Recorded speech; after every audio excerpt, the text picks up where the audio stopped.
नमस्कार दोस्तों, मेरा नाम है चिराग गोठी। हम क्राइम तक पर आपका स्वागत है। लोकेंद्र सिंह हमारे साथ आज आए हैं, काफ़ी समय बाद आए हैं। और लोकेंद्र काफ़ी एक्टिव रहते थे पहले क्राइम तक पर, अब दोबारा से जो है वो एक्टिव रहेंगे। लोकेंद्र, आज इम्पोर्टेंट इशू पर डिस्कस करने के लिए आए हैं। हाँ। बताइए लोकेंद्र। नहीं, आप बताइए ना। हाँ, हाँ, बताइए। जिस तरह से हमने देखा कि जो घटना चल रही है बिहार के पटना में, जहाँ पर एक डॉक्टर कपल को गिरफ्तार किया गया है। आरोप है कि उन्होंने एक शख्स यानी जिम ट्रेनर की हत्या की कोशिश की और कई सारी गोलियां मारी गई लोकेंद्र। 5। 5 गोलियां मारी गई और भाड़े के हथियारों को, मतलब हमलावरों को बुलाया गया और उन्होंने इस घटना को अंजाम दिया। बिल्कुल। तो क्या है पूरा मामला, बताइए। ये 18 सितंबर का है। पटना में ये जिम ट्रेनर है और इसका नाम विक्रम है, जहाँ तक मुझे याद आ रहा है।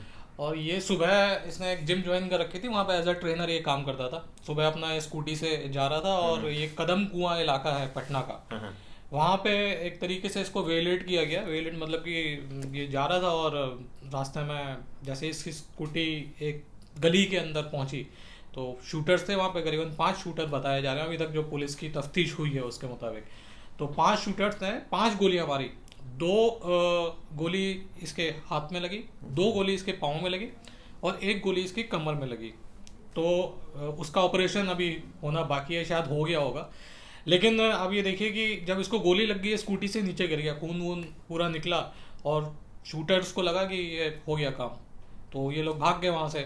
अब ये भाई अपना उठा, स्कूटी उठाई इसने और स्कूटी उठा के सबसे पहले एक पास की एक हॉस्पिटल था प्राइवेट, वहाँ पे गया और वहाँ पे उसको बताया कि इस तरीके से गोली लगी है। तो फिर उसके बाद उसको ये वहाँ से करीबन जो स्पॉट था उससे 2.5 किलोमीटर दूर एक बड़ा अस्पताल था, वहाँ पे ले जाया गया। तो इसके जो हाथ पाँव की जो गोलियाँ थी वो तो निकाल दी थी, लेकिन इसका जो कमर में गोली लगी थी उसका ऑपरेट होना था उस टाइम पे। जिस टाइम पे ये सब कुछ हुआ उस टाइम पे होशावास में था। पुलिस की कॉल गई, पुलिस भी मौके पे पहुंच गई और जब ये ऑपरेट होने वाला था या बेहोश होने वाला था उससे पहले ही इसने जो ये जो डॉक्टर कपल है इसके खिलाफ इसने बयान दिया कि मेरे ऊपर जो गोलियां चली हैं उसके पीछे डॉक्टर राजीव सिंह जो हैं वो और उनकी जो वाइफ है खुशबू, उसका हाथ है। इसके बाद जो पुलिस की टीम थी इन दोनों को लेके आई। इनको पहले तो डिटेन किया गया, डॉक्टर और उसकी वाइफ को। और उसके बाद फिर जब सीडीआर देखी गई, उससे पूछा भी वजह क्या थी, तो उसने बताया कि मेरा और जो डॉक्टर की पत्नी है खुशबू, हम दोनों का अफेयर था और इस वजह से मेरे ऊपर गोलियां चलाई। अब पुलिस को तस्दीक करनी थी कि ये सच बोल रहा है या झूठ बोल रहा है, तो पुलिस ने दोनों की सीडीआर निकाली, खुशबू और ये जो जिम ट्रेनर था दोनों की। तो देखा कि कुछ ही दिन के उसमें डिफरेंस में करीबन 1100 कॉल हुई हैं। मैसेजेस अलग हैं, 1100 सर, कॉल्स की आपकी कॉल्स 1100 बताओ। हुई है। तो उसके बाद पहले डिटेन किया गया था और उसके बाद फिर इन दोनों की अरेस्टिंग डाल दी है। अभी मेरे ख्याल से दोबारा से इसके बयान लिए जाएंगे जिम ट्रेनर के। लेकिन अभी तक की कहानी तो यही है कि डॉक्टर राजीव सिंह जो हैं वो काफ़ी यंग डॉक्टर है और दूसरी बात यह कि बहुत जल्दी उन्होंने जो एक सोशल सर्कल है जो या पॉलिटिकल सर्कल है जो पटना का, उसने बहुत जल्दी राइज किया। और एक ये फिजियोथेरेपी का सेंटर चलाते हैं, शायद साई वेलनेस उसका नाम है। और सारे ये जो रूलिंग पार्टी है बिहार की जनता दल यूनाइटेड, उसमें उन्होंने एक पद भी दे रखा है, शायद वो चिकित्सा प्रकोष्ठ में। तो इनका सर्कल बहुत बड़ा था और अब ये बातें अभी तक क्लियर नहीं हो पाई कि खुशबू और ये जो ट्रेनर था इसकी मुलाकात जिम के दौरान हुई या फिर। लेकिन एक चीज़ जो मुझे खटक रही है, जो मैं खबर बनाते हुए भी आपसे भी डिस्कस हुई थी हमारी बात, इस लड़की से अगर अफेयर था तो ये क्यों शामिल हुई वारदात में? क्योंकि अगर पति उसको डांटेगा अपनी पत्नी को या अलग हो जाएगा, या 50 तरीके हैं इस तरह की केसेस में, हमने आपने भी कई सारे कवर किए हैं कि यूजुअली पति और पत्नी का झगड़ा होता है ज़्यादातर और पत्नी को प्रेशराइज किया जाता है, लेकिन वो खुद शामिल हो रही है। तो क्या कोई ऐसे डिफरेंसेस आ गए थे? नहीं, बेसिकली देखिए, अगर वो शामिल भी ना हो लेकिन तो उसको मालूम है कि वो इस तरीके से कॉन्ट्रैक्ट किलर हायर किए गए, तो 120 भी तो लगेगी उसमें, 34 भी लगेगी, तो जाहिर सी बात है उसको तो स्पेसिफिक जानकारी नहीं आ पाई कि उसका क्या स्पेसिफिक रोल है अभी तक?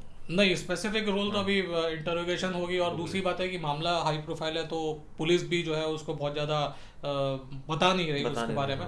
तो एक बार इन्वेस्टिगेशन और आगे बढ़ेगी, थोड़ी और खबरें निकलेगी, तब एग्जैक्टली मालूम चलेगा कि खुशबू उसमें शामिल थी या नहीं थी। लेकिन अगर आपको मालूम है कि आपका पति कॉन्ट्रैक्ट किलिंग के लिए सुपारी दे रहा है और उसके बाद भी आप पुलिस को नहीं इन्फॉर्म कर रहे हो तो 120 भी और 34 कॉमन वहां से तो लगता ही है। हाँ बिल्कुल ठीक है आपने। और जेडीयू पार्टी ने उनको शायद निकाल भी हाँ दिया है, वो उनको निकाल दिया है। और ये काफ़ी हाई प्रोफाइल, आप सोचिए ये जो डॉक्टर है, मैं पढ़ रहा था इनके बारे में, ये कॉलम लिखते हैं कई अखबारों में, इनके पब्लिश होते हैं, और ये अच्छी वहाँ की लोकल सेलिब्रिटी इनको कहा जा सकता है कि मतलब ये बहुत एक्टिव है मैंने तो सोशल ये मीडिया सुना है पर। कि ये दिल्ली डेयरडेविल्स के वो भी रह चुके हैं फिजियो। अच्छा हाँ अब सोचिए, तो फिर तो कितना बड़ा प्रोफाइल है। हाँ और समझ नहीं आता कि इतना पैसा होने के बाद, सब कुछ होने के बाद भी फिर आदमी का दिमाग कहाँ घूमता है। आप सोचिए, अब भाई आपकी लाइफ ठीक चल रही है, क्या कोई दिक्कत नहीं है, पैसा भी आ रहा है, और नहीं सब कुछ ऐसे कोई दिक्कत थोड़ी थी। और मैं तो अभी जो फोटोग्राफ्स देख रहा था उसमें पति पत्नी के फोटोग्राफ्स थे 31 अगस्त के, बड़े अच्छे खुश मिजाज टाइप के फोटोग्राफ्स थे। इसके अलावा अभी जो 10 सितंबर के फोटोग्राफ्स थे उसमें भी पति पत्नी काफ़ी खुश नज़र आ रहे थे। अब तो तस्वीरों के पीछे की रियलिटी कुछ और है कुल मिलाकर। पता नहीं अंदर क्या लोचा चल रहा था ये नहीं मालूम, लेकिन जिस हिसाब से फोटोग्राफ्स खिंचवाए गए और जिस हिसाब से उनको पोस्ट किया गया, तो मुझे लगता है कि अगर गोली चली है जिम ट्रेनर के ऊपर तो मुझे लगता है कि पत्नी ने बोला होगा कि हाँ चलो मार दो। निपटाओ। नहीं तो फिर 1100 कॉल क्यों किए, और 1100 मतलब फोन कॉल्स हैं, और इसका मतलब तो अच्छी इंटीमेसी थी। अच्छी इंटीमेसी थी, लेकिन वो कॉल्स कब की है ये पुलिस ने डिस्क्लोज नहीं किया। नहीं लेकिन फिर भी लोकेंद्र भाई कभी भी हो, इसका मतलब तो यह है कि आपकी एक अच्छे रिलेशंस रहे हैं, मतलब हो सकता है खराब हुए हैं रिलेशंस रहे अच्छे, फिर वो खराब हो गए, तो फिर मैं भी शामिल हो गया कि मार दो इसको। हाँ ये हो सकता है। और मैंने देखा है जो जिम ट्रेनर है, क्योंकि मैं जिम भी करता हूँ, मुझे इसका थोड़ा आइडिया रहता है इन चीज़ों का। ट्रेनर जो होते हैं उनकी बॉडी बड़ी अच्छी होती है, और वो अपना प्रोटीन खाते हैं, और ज़्यादातर क्या होते हैं जो जिम में जाते हैं लोग, वो उनको बॉडी बनानी होती है। तो ऐसे में अब वो हर बार ट्रेनर से अटैच होता है, कोई लड़की अटैच होती है, कोई भी अटैच होता है, तो पूछते हैं कि सर आज कौन सी एक्सरसाइज करूँ, आज कौन सी करूँ, वो बता देते हैं 4-5 एक्सरसाइज। तो धीरे धीरे वो इंटीमेसी इतनी बढ़ जाती है कि फिर वो कॉफ़ी से बात शुरू होती है, कॉफ़ी से लेकर फिर वो, क्योंकि अगर आप फ्री हो, क्योंकि जिम वही जा रहा है, मैक्सिमम लोग वही जा रहे हैं, मैं देखो इसको अदरवाइज मत लीजिएगा, कि जिनके पास थोड़ा सा एक्स्ट्रा टाइम है, जो टाइम निकाल कर जा रहे हैं। कुछ लोग जैसे बहुत कॉन्शियस भी होते हैं, लेकिन कुछ लोग ऐसे जाते हैं कि टाइम पास करने टाइप की, चलो यार वो हाथ पर घुमा लेंगे, अच्छी जेंट्री आती है, अच्छा खाना पीना, वहाँ कॉफ़ी वॉफ़ी मिल जाती है, बढ़िया अच्छा माहौल मिल जाता है कुल मिला के। तो लोग कई बार ऐसे भी जिम जाते हैं। मुझे याद आ गया, मेरा दोस्त था बचपन में, हम लोग उसको सुबह 5 बजे जिम ले जाते थे, तो वहाँ पे जाके बस केवल टीवी देखता था। तो मैं वही कह रहा था, तो कई ऐसे भी लोग हैं। और मैं जिस जिम में जाता था, कनॉट प्लेस में था, तो वहाँ तो आप सोचिए कॉफी मशीन लगी थी और कोल्ड ड्रिंक वाली मशीन जो होती है वो लगी थी, कि लोग अपना जिम गए, अपना कोल्ड ड्रिंक निकाली और पी। तो मैं सोचता था कि यार कोल्ड ड्रिंक पी रहे हैं तो फिर जिम का क्या मतलब है। तो वहाँ और अच्छा लाउंज था वहाँ बैठने का, मतलब एक फील आता था कि आप एक रेस्टोरेंट में बैठे हो। बिल्कुल। तो मतलब आजकल तो इतने हाई फाई जिम हो गए, लेविश बिल्कुल बना है, 5 स्टार जिम्स हैं। और आप सोचिए उनकी फीस भी बहुत ठीक ठाक ही होती है। अगर आप अगर ईयरली फीस तो आजकल ले लेते हैं, 6 महीने की लेते हैं, तो ये तो लाखों में जाती है। तो ये मुझे लगता है एक ऐसा ट्रेंड है जो एक ऐसी तबके को, या ये कहा जाए कि कुछ लेडीज अट्रैक्ट होती है जिम ट्रेनर से, और फिर वो इस तरह की शुरुआत है। इवन मुझे अब एकदम याद आ गया, एक केस हुआ था, पंजाब का था या हरियाणा का था, यमुनानगर का था जहाँ तक मुझे याद आ रहा है। उसमें भी ये हुआ था कि एक जो थी महिला, उसको जिम ट्रेनर से प्यार हो गया था, उसके बाद फिर उसने अपना जो पति था उसका मर्डर कर दिया। क्योंकि पति कई बार ऐसे केस में देखते हैं सुकड़ा सा होता है, ज़्यादा मतलब गुड लुकिंग नहीं होता। नहीं वो अच्छा था ये एक बात, मतलब मैं ये बोल रहा हूँ, ऐसा देखो ये कोई ऐसा नहीं है कि ऐसा ही होगा और तो ऐसा होगा, ये हर पर्सन टू पर्सन डिपेंड है। लेकिन ज़्यादातर केसेस में ऐसा देखा गया है कि जैसे मैं जिस जिम में था वहाँ भी अफेयर चल रहा था, और किसका चल रहा था, वहाँ जो कुछ आती थी लड़कियाँ उनका ट्रेनर से चल रहा था। तो वो सब दिखता है कि भाई आप वहाँ बैठे हुए साथ में कहो, लेकिन सवाल यही है कि अब ये जो ट्रेंड चल रहा है ये ऑब्वियसली अलार्मिंग है, परिवार ख़राब नहीं करना चाहिए। और सबसे बड़ी बात है, ये घटना भी यही बता रही है कि आपके पास सब कुछ है, आप पॉलिटिकली स्ट्रांग हैं, आपके पास पैसा है, आप डॉक्टर हैं, एक अच्छा पेशा है, आप एक अच्छी इज्जत है आपकी, और एक तरह से कहा जाए कि समाज में जो आपको चाहिए वो सब चीज़ें हैं, उसके बावजूद आप इस दिशा में जाएंगे। 2 बेटे हैं, ठीक है, सेटल्ड फैमिली है। हाँ सेटल्ड फैमिली है, और अच्छा खासा सब कुछ ठीक है।